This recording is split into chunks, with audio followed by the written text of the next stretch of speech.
Hello, this is Postdoc Chronicles week number 72, and today we're featuring a Resident Evil 6 for the Nintendo Switch. This was released towards the tail end of October together with the Resident Evil 5, so maybe I'm gonna feature that sometime in the future. But now let's feature Resident Evil 6. This is like one of my favorite Resident Evils. I believe it's like maybe third or something. So Resident Evil 4 would be the first, and then Resident Evil 2 probably would be the second, and then this would probably be the third, my third favorite Resident Evil. And yeah, when this came out years ago, it was very divisive between fans because a lot of fans like crave for the horror for Resident Evil. Like, oh, what happened? Like after Resident Evil, like 4 or 5, it became a little actiony, and then they crave horror. So for me, personally, Resident Evil was never a horror game. Even in Resident Evil 1, like because during those times I was also playing a real horror game, which is Silent Hill. Now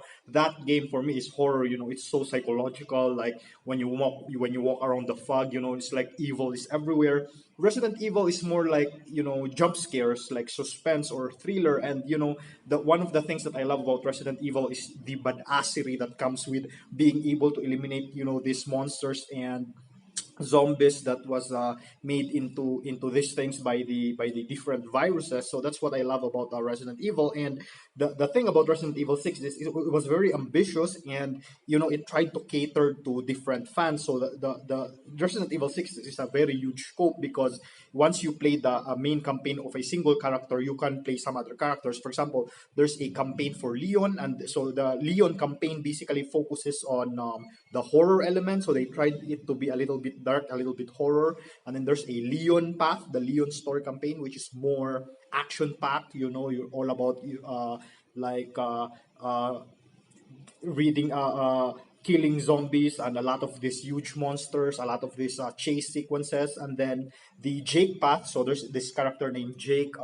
It's sort of like a homage to Resident Evil 3. So there's like a nemesis like enemy that keeps on hunting you during your campaign. And then there's also a path with Ada Wong, which is of course for me, it focused heavily on the puzzle element of Resident Evil because, as you know, early Resident Evil, it features a lot of puzzles as well. So they put that in Resident Evil 6. And again, I played this first when I got my MSI laptop back in, I believe, maybe 2013, 2014 or something like that. Yeah, and I played this game early when it came out on the PC, and I'm so happy that I'm able to replay this again on the handheld. Can you imagine for a huge Resident Evil campaign on a handheld? And so as of the moment, the Resident Evil games that you can now play on the handheld are the following: Resident Evil Zero, the one from the GameCube era. It was like remastered to the Switch. The original Resident Evil that was a remake of the PlayStation 1 is also on the Nintendo Switch. And then you have Resident Evil 4, you have Resident Evil 5, you have Resident Evil 6. You can play 5 Resident Evils. And so in the mainline series, the only thing that you can play on the Switch as of the moment is Resident Evils 2 and 3. Of course, 2 got a very recent remake on the higher consoles, Xbox and PS4.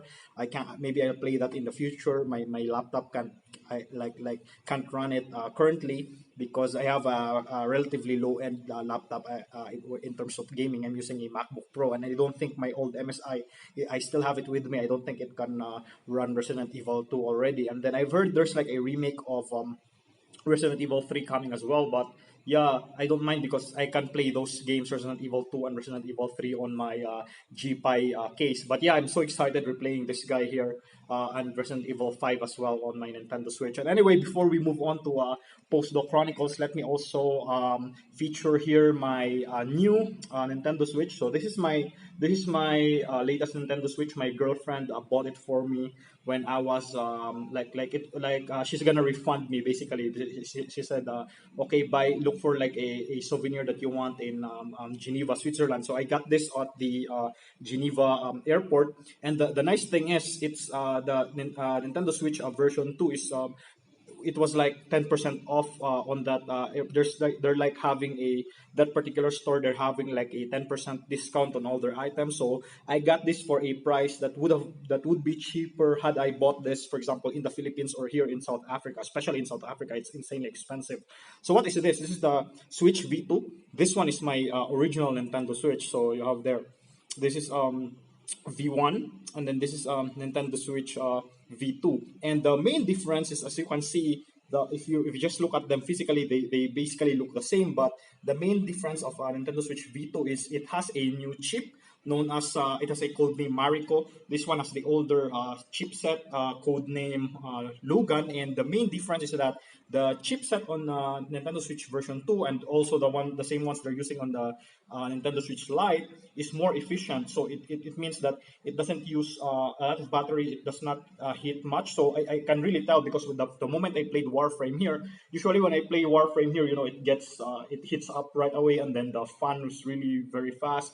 But here it's not, and then the battery life is also insanely high. Like it can last you up to like 9 hours if you only play like the indie games, and then the lowest would be like around 4 to 5 hours if you play the heavy games like Warframe or Legend of Zelda. This one can only last like around maybe 2 hours for like heavy games like Warframe and Zelda, and then maybe it can reach, I don't know, 4 to 5 hours for lighter games, lighter indie games. So the battery life is insanely different. So it's like the numbers like around, someone tested this in YouTube. The numbers like around 40% more efficient when it comes to battery. So this one, the battery life is better. It's even better than the battery life of the Nintendo Switch Lite. That's why I got this instead. I was thinking when I was in Geneva, I already have the regular switches, the form factor. So should I get the light? But no, I told myself no, I should get this instead because the price difference, at least in the price in Geneva, between the Nintendo Switch Lite and then the Nintendo Switch version 2 after the 10% discount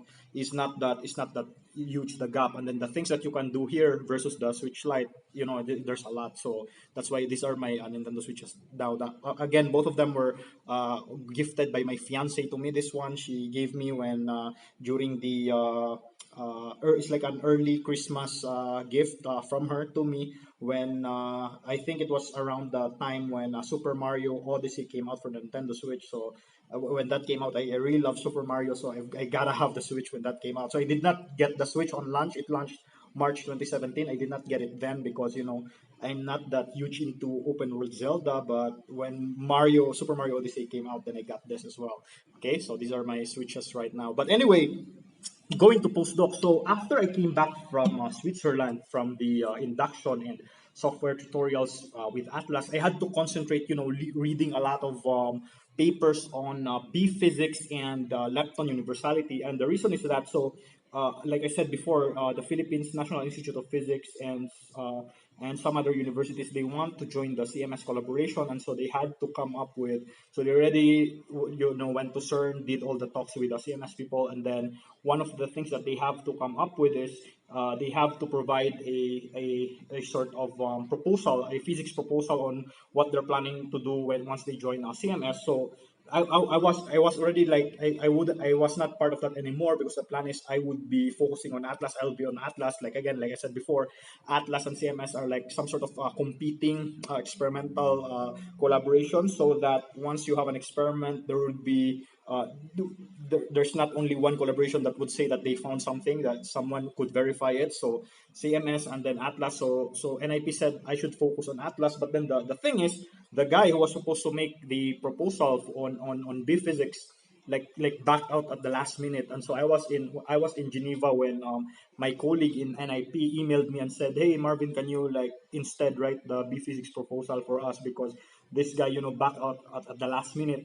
Without that, then they couldn't proceed with the CMS proposal. So I said yes, I'll try. So what I did is I've been reading a lot of B physics papers and Lepton Universality papers because the thing is, again, this is like a huge sub-discipline in high energy physics on its own. So for the past days, I've been reading like two review papers on the subject. One was published in Nature, one was published in like some sort of journal of European physics or something like that.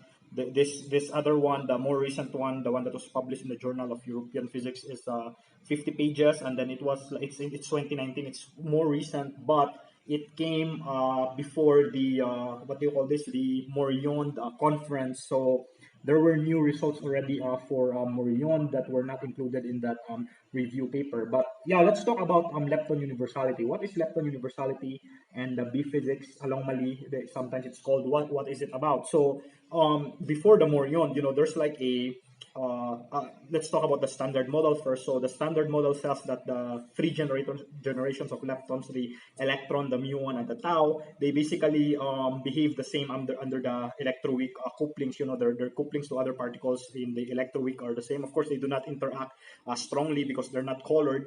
But yeah, so the only difference should only arise because they have different masses.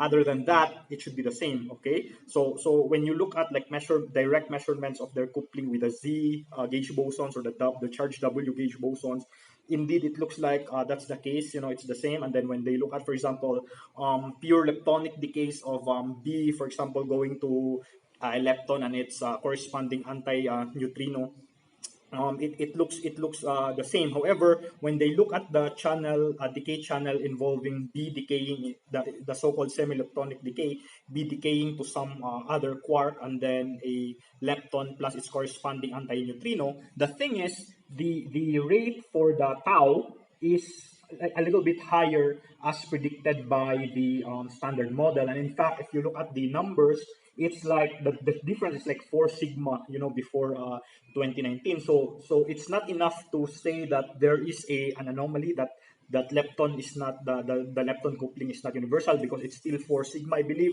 you need like 5 sigma or 6 sigma to claim discovery. So 4 sigma is not enough, but it's interesting because people who studies B physics, LHCb, Babar, and Bell, they are consistently different from the standard model. So, you know, it got a lot of interest from the high energy physics community. So they began, proposing things like, maybe in order to explain this B-anomaly, maybe there's a new Higgs charge boson that we haven't seen yet, or maybe there's a heavier charge gauge boson, like they call it W prime, that we don't know about, or maybe there's a new species of particles that they call leptoquarks, which is basically a bound state of a lepton and a quark. Okay, so we don't have that yet. Maybe those exist. So those things, I read a lot of them, and the thing is, those are not the only things that I need to read. So I needed to review the existing literature on the subject. I needed to review phenomenological studies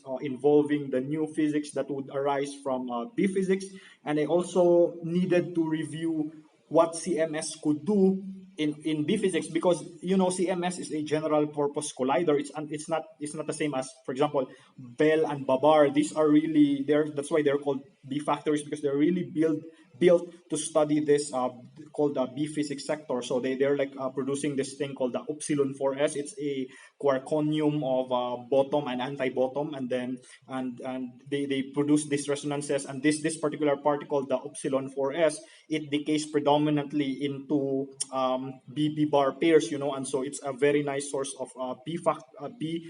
That's why it's called a B factory. And in CERN, they instead of like doing electron positron collision like they do in Bell and Babar, in LHCb, instead they look at the LHC, the PP collision, and then they study the B physics from there. So mainly their source for B's are the gluon fusion, you know. So it's different, but they complement each other. But the thing is, that is LHCb. That's an entirely different collaboration. So the question is, what does CMS have to bring into the table that's not already being done in LHCb, in Bell, or in Babar? So this is the specific part that I'm still reading right now. So I'm done reading with the review papers. I'm done reading with some of the phenomenologies of the new physics that may be involved with Lepton universality. But I'm still yet to read the capabilities of CMS to handle B physics and B anomalies and Lepton universality. So that's what I'm doing right now. Hopefully, I promised my colleague in NIP that I would give the proposal like Friday. I don't think I can do it, but I'll try it later this afternoon. I'm gonna finish reading the papers involving CMS role in B physics, and then maybe tonight, or maybe I don't know, during the weekend I can come up with a proposal, but we'll see. Okay, but anyway, this has been Postdoc Chronicles week number 72. Thank you very much for watching. I'm ending it here because my cell phone is now complaining that it's running out of memory. But again, thanks for watching. See you on Postdoc Chronicles week number 73, and babar. Just kidding. Bye bye.